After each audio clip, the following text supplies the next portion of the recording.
नाज़रीन, 2014 से 2017 तक करबला और ज़ायरीन को मुकम्मल तबाह करने की कोशिश की गई, लेकिन इराकी अवाम, रज़ाकार, फोर्सेस और जवानों ने डट कर मुकाबला किया और एक बार फिर इमाम हुसैन अलैहिस्सलाम के काफ़िले को रवा दवा रखा। फिर जब दुनिया ने सुकून का सांस लिया तो 2020 में एक और इम्तिहान आया, कोरोना वायरस की आलमी वबा।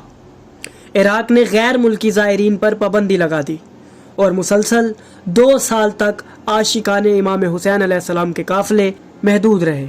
लेकिन दिल का काफ़िला तो कभी नहीं रुकता, ना वो मुतवक्किल रोक सका, ना सदाम और ना मुख्तलिफ ग्रोह।